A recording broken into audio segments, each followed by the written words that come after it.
और अब अगली खबर, इंदौर क्राइम ब्रांच ने 2 अलग-अलग जगह कार्यवाही करते हुए एमडी ड्रग्स की तस्करी करने वाले 4 आरोपियों को लाखों रुपए के एमडी ड्रग्स के साथ गिरफ्तार किया है। आपको बता दें, दरअसल इंदौर क्राइम ने पूर्व में एमडी ड्रग्स की तस्करी करने वाले एक आरोपी रेहान को लाखों रुपए के 14 ग्राम एमडी ड्रग्स के साथ गिरफ्तार कर पूछताछ की थी। तो आरोपी रेहान ने धार और देवास के तस्करों का नाम बताया था, जिसकी निशानदेही पर क्राइम ब्रांच ने 2 अलग-अलग थाना क्षेत्र में कार्यवाही करते हुए शाहरुख, लियाकत, वाजिद और सद्दाम को 4 लाख रुपए के एमडी ड्रग्स के साथ गिरफ्तार किया है। बहरहाल पुलिस ने अब तक 5 आरोपियों को गिरफ्तार कर पूछताछ शुरू कर दी है। सर, एनडीपीएस एक्ट के तहत कुछ आरोपियों को गिरफ्तार किया। पहले एक क्राइम ब्रांच के द्वारा अवैध जो मादक पदार्थों के खिलाफ लगातार कार्रवाई चल रही है। पूर्व में एक आरोपी को पकड़ा गया था, राजीव खान को, जो कि जूना रसला का रहने वाला था। उससे कब्जे से 11 ग्राम एमडी प्राप्त हुई थी। उसको फिर जब पूछताछ की गई, उससे पीआर लिया गया तो उसके द्वारा बताया गया कि वो 2 लोगों से लेकर आता है, एक मोहम्मद वाजिद और एक सद्दाम, जो कि आज़ाद नगर के रहने वाले हैं। फिर उनके बाद उनको पकड़ा गया, उनकी साथी पर दोनों को पकड़ा गया। दोनों के कब्जे से लगभग 14 ग्राम के करीब एमडी मिली है। तो फिलहाल तीनों आरोपियों पर 8/22 एनडीपीएस एक्ट के तहत कार्रवाई की गई है। टोटल कितने आरोपी? इसमें कुल मिलाकर 3 आरोपी थे और लगभग 25 ग्राम एमडी इसमें पकड़ी गई है। वहीं दूसरी ओर एक अन्य आरोपी पकड़ा गया है, जो कि जो पहली बाहिनी का जो फर्स्ट बटालियन है, उसके सामने जो पेट्रोल पंप है, उसके पास सूचना मिली थी क्राइम ब्रांच को कि एक लियाकत खान नाम का व्यक्ति जो राजवाड़े पर जूते चप्पल की दुकान लगाता है, वो नशा करता है और सप्लाई भी करता है। इस पर सूचना पर से क्राइम ब्रांच के द्वारा कार्रवाई की गई तो लगभग 14.68 ग्राम करीब एमडी उससे भी जब्त की गई है। तो कुल मिलाकर 4 आरोपी को गिरफ्तार किया गया है। उनके कब्जे से लगभग 40 ग्राम के करीब एमडी जब्त की गई है। इसमें जो लियाकत खान है, उसका पूर्व में भी क्राइम ब्रांच में इसका आपराधिक रिकॉर्ड है। और इसमें कुल मिलाकर जो एमडी की, जो इन 4 आरोपियों जो एमडी की जो कीमत है, वो लगभग 4 लाख रुपए से ज़्यादा की।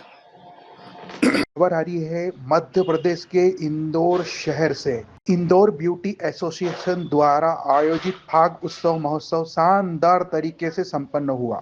यह होली सेलिब्रेशन एक भव्य होटल में आयोजित किया गया, जहां सभी महिलाओं ने बढ़ चढ़ कर हिस्सा लिया। इस रंगारंग आयोजन में महिलाओं ने जमकर डांस किया, होली के पारंपरिक और मस्ती भरे गीत गाए, पूरे उत्साह के साथ सेलिब्रेशन किया। आईबीए की प्रेसिडेंट मीनाक्षी पौराणिक और पैनल मेंबर उमा पुरोहित के सहयोग से यह प्रोग्राम सफलतापूर्वक संपन्न हुआ। यह महोत्सव महिलाओं के लिए न केवल मनोरंजन का अवसर बना, बल्कि एक दूसरे से मिलने और नेटवर्किंग करने का भी शानदार जरिया रहा। इस तरह के आयोजन महिलाओं को एक साथ जोड़ते हैं और उनके जीवन में रंग भरते हैं।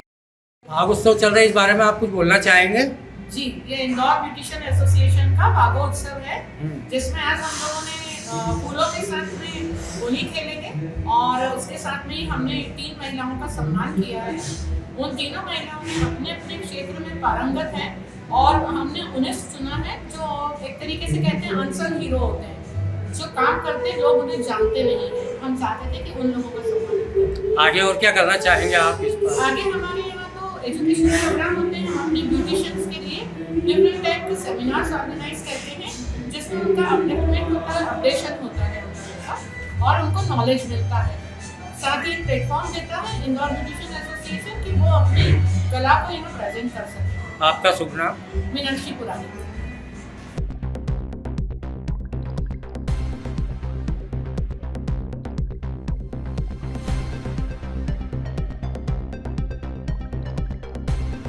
इस वक्त की बड़ी खबर मुरैना से आ रही है। 47 करोड़ की लागत से बना आसन बैराज डैम भ्रष्टाचार की भेंट चढ़ा। जौरा जल संसाधन विभाग द्वारा बनाया गया आसन बैराज डैम भ्रष्टाचार की भेंट चढ़ा, जिसमें भ्रष्टाचार खुलेआम दिखाई दे रहा है। इस डैम के निर्माण कार्य में 47 करोड़ खर्च कर देने के बाद भी आज तक पानी नहीं भरा गया। इस डैम का निर्माण कार्य सारथी कंस्ट्रक्शंस द्वारा किया गया था, जिसके निर्माण कार्य की 5 साल की गारंटी दी गई थी। गारंटी टाइम तो निकल गया, पर पानी नहीं भरा गया। जब जल संसाधन विभाग से पूछा गया तो अधिकारियों द्वारा कहा जाता है कि अभी गाँव का विस्थापन नहीं हो पाया है। और जल संसाधन के अधिकारी राहुल यादव द्वारा ये बताया गया कि मार्च में हम गांव का विस्थापन कर देंगे, उसके बाद इस डैम में पानी भरेंगे। सारथी कंस्ट्रक्शंस द्वारा दिया गया गारंटी टाइम तो निकल गया। अब इस डैम में पानी भरने पर अगर कोई क्षति या नुकसान होता है तो जिम्मेदार कौन होगा। मुरैना अपर कलेक्टर सीवी प्रसाद से जब पूछा गया तो वह भी ये बोलते दिखे कि जो होगा देखा जाएगा। गुप्त सूत्रों से मिली जानकारी के अनुसार इस डैम में बहुत ही घटिया क्वालिटी का काम किया जाता है और आने वाले समय में जब पानी भरा जाएगा तो ये डैम पूरी तरह धराशायी हो जाएगा। कहीं ना कहीं ऐसा प्रतीत होता है कि सारथी कंस्ट्रक्शंस के साथ मिलकर जल संसाधन विभाग द्वारा बड़े स्तर पर भ्रष्टाचार किया गया है और शासन के पैसे का बंदरबाट किया गया है। बताया गया है कि टोटल 215 लोगों को मुआवजा राशि देनी है। कई किसान अपने मुआवजे के लिए भटक रहे हैं। राहुल यादव द्वारा बताया गया कि जुलाई में इसमें पानी भरा जाएगा। सवाल तो बहुत है पर इन सवालों के जवाब मुरैना जिला प्रशासन के पास नहीं है। इस भ्रष्टाचार में कहीं न कहीं राजनेता भी शामिल हो सकते हैं और राजनीतिक दबाव के चलते मुरैना जिला प्रशासन मौन बना हुआ है। हाँ भैया, आपका मेरा नाम बदन सिंह जाटव है। कहाँ के रहने वाले हो? चंदपुरा गाँव में। यहाँ जल संसाधन विभाग में किस लिए आए हो आप? बंदा के आए हैं, हमारी जमीन चलेगी भरो तो ना आज पैसा मिले ना। कब का बना हुआ है? कितने साल हो गए इस डैम को बने हुए? चाहे तो 5, 8, 10 वर्ष है गए। जब से अभी तक भरा नहीं है? नहीं भरा है। क्या कहते हैं अधिकारी? नो कहते भज्जा को पैसा नहीं कहते मिल जाएंगे। अच्छा, अभी ना मिलता तो अभी अधिकारी आपको कोई मिला है ऑफिस में? कोई ना मिलो। कोई नहीं मिला है? हाँ। 2,55,000 के बीघे तो मुआवजा मिला हुआ है। इसमें क्या गुजारा होगा? पर शासन की जो मर्जी है जैसा हम क्या कर सकते हैं। अब और डैम जो जिस तो शासन की मर्जी है, जो डैम में जो रेता लगा हुआ है वो जहीं का लगा हुआ है। चम्बेल या सिंध का रेता लगा हुआ तो मजबूताई होती, तो इसमें कोई मजबूताई नहीं है। चटक गई, फूट भी सकता है कहीं किसी भी समय पर। अब ये समय बारिश इसकी अगली साल बारिश बहुत ज़्यादा हुई थी, तो ऐसी बारिश हुई तो डैम फूट सकता है। डैम फूट जाएगा तो ग्रामीणों को नुकसान होगा? नहीं, कई ग्रामीण जाएंगे, कम से कम 60 गांव इस डैम से चले जाएंगे। क्यों मुनावली, ये क्या बोलते इमलिया और जाफराबाद और जरैना, बहुत से गांव जाएंगे। जैसे में भरा तो इसीलिए नहीं गया है कि हमारे गांव का अभी मुआवजा नहीं मिला है और कॉलोनी भी नहीं मिली है। कॉलोनी का वादा किया था और उन्होंने कॉलोनी पे ढीला काम चल रहा है बहुत। अगर कॉलोनी पे जल्दी काम हो जाता तो ये विस्थापन काम हो जाता तो इसमें पानी भर जाता। फिर सर, आसन बैराज डैम 2018 बन के तैयार हो गया, आज तक उसमें पानी नहीं भरा गया। 5 साल की ठेकेदार द्वारा गारंटी दी गई थी, वो भी निकल चुकी है। आखिर क्या कारण है सर कि इसमें अभी तक पानी नहीं भरा गया? देखिए, जब भी कोई बांध का निर्माण होता है तो मुआवजा वितरण बहुत बड़ा विषय होता है। मेरी इसमें ई जल संसाधन से बात हुई है, 215 लोगों को मुआवजा वितरण होना है। वो मेरे ख्याल से अगले 1 महीने में वो कार्य हो जाएगा। इसके बाद एक कॉलोनी का विस्थापन भी है जो हम यहाँ छौंदा पर उसको पुनर्वासित कर रहे हैं, वो हो जाएगा। और जैसा कि ई ने बताया, जुलाई माह से उसमें पानी का भराव शुरू हो जाएगा। तो सर, डैम निर्माण करने से पहले गांव का विस्थापन क्यों नहीं किया गया? डैम निर्माण के दौरान ही तो हो रहा है, अभी कहाँ कार्य पूरा हुआ है। इसी दौरान तो हुआ है। कार्य तो पूरा तब होगा जब उसमें पानी हम भर लेंगे। इसलिए तो पहले हम जो सारी चीज़ें हैं इसको निपटा करके फिर उसमें भराव का कार्रवाई करेंगे। और सर, जैसे ठेकेदार द्वारा जो गारंटी का टाइम दिया वो तो निकल चुका सर, अब इसमें कोई क्षति होगी तो इसका जिम्मेदार सर कौन रहेगा? वो ठीक है, वो सारी चीज़ें देख ली जाएगी। राष्ट्र सेविका समिति एवं नगर की महिलाओं द्वारा समरसत्ता फाग उत्सव गुलाटी रोड स्थित राधा कृष्ण मंदिर में मनाया गया। सभी महिलाओं ने एकत्र होकर रंग गुलाल और फूलों की वर्षा कर फाग उत्सव मनाया। सुहागन महिलाओं ने राधा कृष्ण का विशेष श्रृंगार कर कंकु मेहंदी का कार्यक्रम किया व 56 भोग लगाया। महिला संगीत के माध्यम से आज बिरज में होली रे रसिया एवं फाग गीतों पर जमकर नृत्य एवं कीर्तन किया। बच्चों ने मनमोहक सांस्कृतिक प्रस्तुतियां दी। होली गीत, संगीत और रंगारंग नृत्य कर फाग उत्सव मनाया गया, जिसमें गायत्री भजन मंडली की महिलाओं द्वारा राधा कृष्ण के भजनों की मनमोहन प्रस्तुति दी गई। राधा कृष्ण बने आयुषी, सोनी व प्रियंका सेन ने सभी महिलाओं पर गुलाल, कुमकुम व पुष्प वर्षा कर नृत्य किया। वहीं अहिल्या बाई होलकर पर आधारित नाटिका में बच्चों ने नृत्य प्रस्तुत किया। सभी महिलाओं ने उपस्थित सभी बच्चों को पुरस्कृत कर मनोबल बढ़ाया। मनीषा पाटीदार ने बताया कि फाग उत्सव के माध्यम से महिलाओं को एक दूसरे से जोड़ना व पारंपरिक गीतों व सांस्कृतिक प्रस्तुतियों के माध्यम से उत्साह व उमंग का माहौल बनाना है।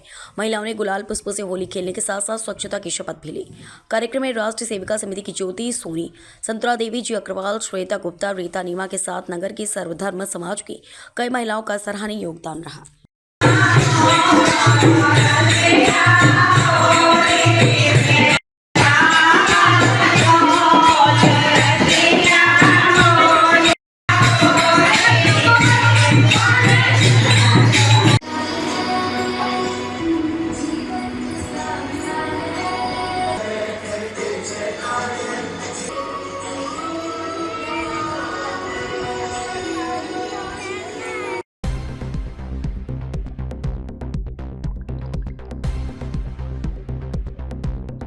साचापुर में डिजास्टर मैनेजमेंट प्रोग्राम के अंतर्गत कलेक्टर सुश्री रिजू बाफना के निर्देशन में district commandant home guard Vikram Singh के नेतृत्व में एक दिवसीय आपदा प्रबंधन प्रशिक्षण मार्ग ड्रिल एवं जागरूकता अभियान के प्रभावी क्रियान्वयन के लिए स्थायी पॉलिटेक्निक कॉलेज परिसर में जिला एवं ब्लॉक स्तरीय इंसिडेंट रिस्पांस टीम एवं फ्लड रेस्क्यू टास्क फोर्स सदस्यों के लिए बाढ़ आपदा राहत खोज एवं बचाव तकनीकी विषय पर प्रशिक्षण कार्यक्रम आयोजित किए गए हैं। इस दौरान पावर पॉइंट प्रेजेंटेशन के माध्यम से सदस्यों को MFR आपदा एवं प्राथमिक चिकित्सा चेकिंग, सर्पदंश, सामान्य जल गठित दुर्घटना एवं बचाव, CPR, विक्टिम केरी मेथड, सर्पदंश के बारे में तथा बाढ़ के प्रति संवेदनशीलता, बाढ़ संभावित क्षेत्र, विभिन्न विभागों की जिम्मेदारी, पूर्व से तैयारी एवं बाढ़ की स्थिति में राहत बचाव कार्यों को लेकर प्रशिक्षण दिया गया। कार्यक्रम को संबोधित करते हुए कलेक्टर सुश्री रिजू बाफना ने कहा कि जिले में गांवों के सिविल वॉलेंटियर्स एवं मैदानी शासकीय सेवकों एवं कार्यकर्ताओं का आपदा के समय प्रथम रिस्पांस मिलता है। आसपास के ग्रामीण क्षेत्र जब प्रभावित होते हैं तो सबसे पहले आपकी टीम को सूचना दी जाती है। ऐसे में आपकी टीम के द्वारा महत्वपूर्ण काम किया जाता है। टीम अपनी जान जोखिम में डालकर आपदा प्रबंधन कर लोगों की सुरक्षा का काम करते हैं। उनका यह कार्य सराहनीय है। बाढ़ है, रासायनिक आपदा है, भगदड़ की स्थिति होती है, बोरवेल दुर्घटनाएं होती है। उसके बाद जो स्टम्प पे भी CS को देखते हुए जो भगदड़ की घटनाएं होती है उसके अकॉर्डिंग में हम लोग कार्यशाला संचालित करेंगे। 6 मॉक ड्रिल के आयोजन भी हम लोगों को किए जाने हैं, जिसमें 2 आग के हैं। तो आग के डेमोस्ट्रेशन हम लोग करके बताएंगे, जिसमें ज़्यादा से ज़्यादा मतलब गैस की टंकी से जो आग होती है उन पे कैसे काबू पाया जा सकता है घर के अंदर ही, और एक सामान्य आदमी भी उन पे कैसे काबू पा सकता है, इसके भी हम डेमोस्ट्रेशन देंगे। उसके अलावा बाढ़ का है जो हम वाटर बॉडी के पास चलाए जाएंगे। इन कार्यक्रमों का मेन उद्देश्य है जो राज्य आपदा प्रबंधन प्राधिकरण ने जिले में इंसिडेंट रिस्पांस टीम गठित की है, जिसके अध्यक्ष आदरणीय कलेक्टर मैम है। उन्हीं के मार्गदर्शन में जो टीम काम करती है उनको समन्वय स्थापित करना, एक दूसरी एजेंसी एक दूसरे को अच्छे से जान ले, और जब भी आपदा की स्थिति निर्मित हो तो उस आपदा में कैसे त्वरित कार्य करते हुए हम आपदा में जो प्रभावित लोग हैं उनको कैसे कम से कम मतलब आपदा को मिनिमाइज करके अधिक से अधिक लोगों को हम जान माल की सुरक्षा कर सकें। क्योंकि आप इस वर्कशॉप से अच्छा से सीख के जाएंगे और अपनी भी टीम गाँव स्तर पर बना लेंगे। तो आपका एक क्योंकि पंचायत के सचिव भी हैं, सरपंच भी हैं, पटवारी भी हैं वहाँ पर। जब आपदा होती है तो सबसे पहले ये महत्वपूर्ण होता है किसको कॉल करें। अब वो किसको कॉल करेंगे, आप नंबर 1 रहेंगे और आपके पास आपका नेटवर्क रहना चाहिए कि आपको ज़िले में किसको कॉल करना है। और पंचायत के जो रिसोर्सेज हैं, हमारे पास रिसोर्सेज की यहाँ पर जिला लेवल पर तो मैपिंग है, पंचायत में भी कौन सी चीज़ कहाँ है जिससे हम इमीडिएट करें, उसका आकलन पंचायत में भी हम लोग को करने की आवश्यकता है, ताकि इमीडिएट जितना वो गोल्डन आवर की बात करते हैं, इमीडिएट अगर हम रेस्क्यू कर लें उस व्यक्ति को तो सर्वाइवल के चांसेस सबसे ज़्यादा। मंदसौर पुलिस ने 4 राज्यों में चोरी करने वाली अंतर्राज्यीय गैंग के 4 आरोपियों को गिरफ्तार करने में बड़ी सफलता मिली है। आरोपियों द्वारा करीब 20 स्थानों पर चोरी की वारदात को अंजाम दिया है। गिरफ्तार आरोपियों से 20 लाख कीमत सोने चांदी के आभूषण बरामद किए हैं। पुलिस कंट्रोल रूम में प्रेस वार्ता के दौरान खुलासा करते हुए SP अभिषेक आनंद ने बताया कि 11 मार्च को थाना नई आबादी पुलिस को मुखबरी की सूचना मिली कि सीतामऊ फाटक ब्रिज के नीचे चोरी करने की नियत से बैठे हैं। पुलिस ने घेराबंदी कर गैंग के 4 व्यक्तियों को पकड़ा है। आरोपियों के कब्जे से एक इको कार, एक मोटरसाइकिल एवं अन्य चोरी के लिए इस्तेमाल किए जाने वाले औजार जब्त किए हैं। मंदसौर पुलिस के द्वारा कई चोरियों का खुलासा किया गया। आज इसमें एक अंतर्राज्यीय गैंग है जो राजस्थान, मध्य प्रदेश, गुजरात और महाराष्ट्र में ऑपरेट कर रही थी। इन चोरों को पकड़ा गया है। इनसे टोटल मंदसौर जिले की 11 जगह की चोरी, जिसमें 20 लाख का मशरूका है, सोने चांदी का आभूषण, उसको जब्त किया गया है। इसके अलावा इन्होंने अन्य राज्यों की भी 9 चोरी, अन्य राज्यों और मध्य प्रदेश के अन्य जिलों की 9 चोरियां उसको करना स्वीकार किया है। इसमें जो एक मुख्य मास्टरमाइंड विशाल है जो कि नीमच सिटी के चड़ौली गांव का रहने वाला है। इसके अलावा एक अन्य आरोपी जो चड़ौली का और 2 आरोपी जो है भीलवाड़ा राजस्थान के हैं। इन सभी को पुलिस के द्वारा गिरफ्तार किया गया है। ये दिन में पहले रेकी करते थे घरों की, अपनी पत्नी के साथ मोटरसाइकिल से घूमकर रात में इस तरह की वारदातों को अंजाम देता था। इसमें जो पूरी कार्रवाई है, इसमें एडिशनल SP मंदसौर और CSP मंदसौर और थाना प्रभारी नई आबादी वाईडी नगर, इनकी महत्वपूर्ण भूमिका रही है। इनके चोरों के जो आपराधिक रिकॉर्ड, पूर्व के भी आपराधिक रिकॉर्ड है, इनमें चोरी के पूर्व के आपराधिक रिकॉर्ड है। साथ में इस चोरी में जो सामान खरीदते थे, जो सुनार, उनको भी पुलिस के द्वारा आरोपी बनाया गया, क्योंकि वो आदतन सामान खरीदते थे। इसमें सभी जो और अभी इन्वेस्टिगेशन जारी है, इसमें अब इनको माननीय न्यायालय के समक्ष प्रस्तुत करके इनका पुलिस रिमांड अभी तक टोटल जो है इसमें जो 9 आरोपी हैं उनको बनाया गया है, जिसमें 4 आरोपी हैं उनको गिरफ्तार किया गया है। इसमें 2 आरोपी जो नीमच सिटी के हैं, 2 और भीलवाड़ा के मुक्ता निवासी हैं, और इनमें जो 2 सुनार हैं उनको भी आरोपी बनाया गया। साथ में इनकी पत्नी और अन्य सहयोगी है, वो भी अभी पुलिस उनकी तलाश कर रही है। मशरूबा कितने रुपए का? टोटल अभी 11 घटना स्थलों का 20 लाख का मशरूका है, उसको पुलिस के द्वारा जब्त किया गया है। मंदसौर जिले के 6 थाने हैं, इनके जो घटना स्थल थे वहाँ के चोरियों का खुलासा किया गया। सुनार थे कहाँ के? ये सुनार जो है दोनों नीमच जिले के हैं, एक मनासा का है और एक सरवानिया महाराज उनके रहने वाले हैं। इन दोनों को इसमें आरोपी बनाए। जिले की जो कितनी चोरियां ट्रेस हुई? मंदसौर जिले की जो हमारे जो 11 जगहों की चोरी है, जो उसको ट्रेस किया गया है, 20 लाख का मशरूका सोने चांदी के, उसको जब्त किया गया। इसमें नई आबादी, कोतवाली और वाईडी नगर, इसके अलावा दलौदा, अफजलपुर और नारायणगढ़, ये सभी थाने हैं जिनकी चोरियों को खुलासा किया गया।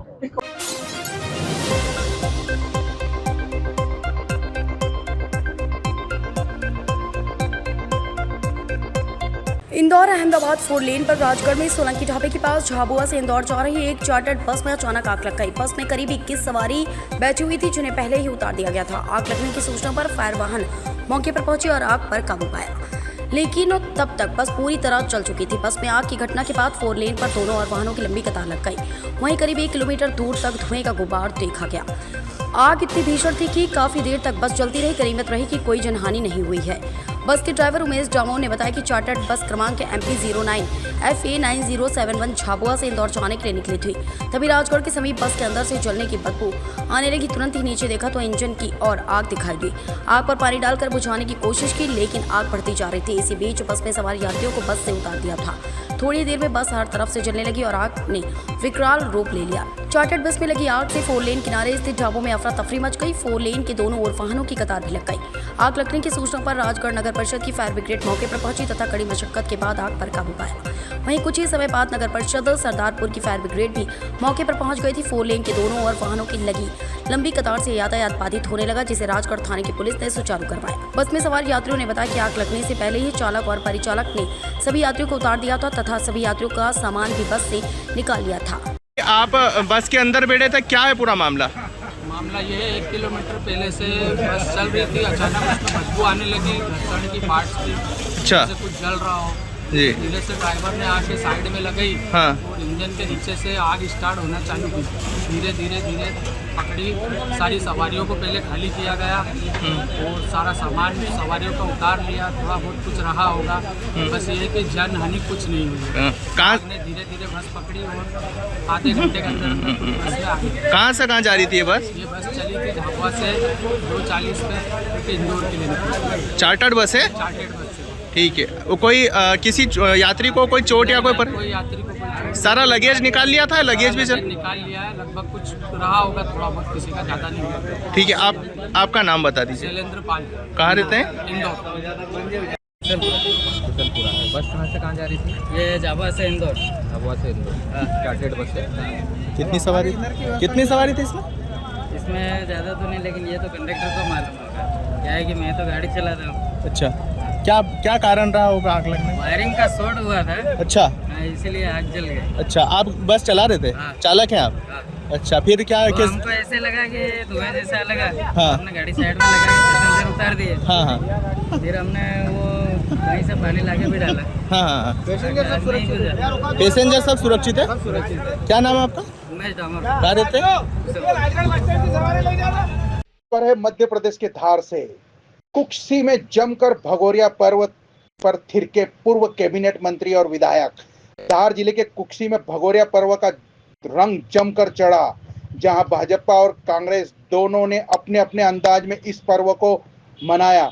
जहां भाजपा मिर्ची मंडी से मांदल की थाप पर पूर्व कैबिनेट मंत्री रंजना बघेल के साथ पूर्व भाजपा विधायक मुकाम सिंह किराड़े, भाजपा प्रदेश मंत्री जयदीप पटेल, जिला ग्रामीण भाजपा चंचल पाटीदार सहित कई कार्यकर्ता भाजपा के मौजूद थे। वहीं कांग्रेस से भी पूर्व कैबिनेट मंत्री विधायक सुरेंद्र सिंह हनी बघेल, अर्जुन बघेल, सुदामा पाटीदार, हरीश सेन, शंकर भायल सहित कांग्रेस से भी कई कार्यकर्ता पहुंचे, जो तहसील प्रांगण में आए ढोल मांदल वालों को पुरस्कृत भी किया। वहीं आदिवासी समाज की महिलाएं भी एक ड्रेस पहनकर मांदल की थाप पर झूमती नजर आई। वहीं बाजार की रौनक को कुल्फी, आइसक्रीम, बर्फ के गोले के आनंद के साथ खाती नजर आई। बताया जाता है कि भगोरिया पर्व त्योहारों का पर्व होता है जिसे धूमधाम से मनाया जाता है। भगोरिया पर्व है खुशी का और बड़े धूमधाम से मनाया जा रहा है। क्या होता है आदिवासी संस्कृति और क्या होता है भगोरिया पर्व? ये भगोरिया पर्व नहीं है, ये भोंगरिया पर्व है। भोंगरिया भोंगरी को सुधराइए, भोंगरी वारों भराइए। भोंगरिया पर्व है, भोंगरिया। और ये भोंगरिया पर्व में बड़े बुजुर्ग बच्चे बूढ़े सब निकल के आते हैं। ये कोई परिणय पर्व नहीं है। और यहाँ पर ये भोंगरे में मतलब चने काकड़ी हाथ साकले माजा और नारियल लेते हैं और पूजा करते हैं। होली के जलने के 7 दिन तक जहाँ भगोरिया हाथ लगता है वहाँ पर ये भगोरिया बनता है।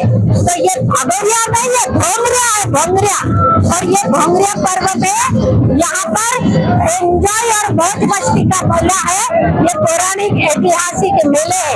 लोगों ने बहुत गलत तरह से प्रचार करा कि ये परिणय पर्व है। अरे परिणय पर्व कहाँ है?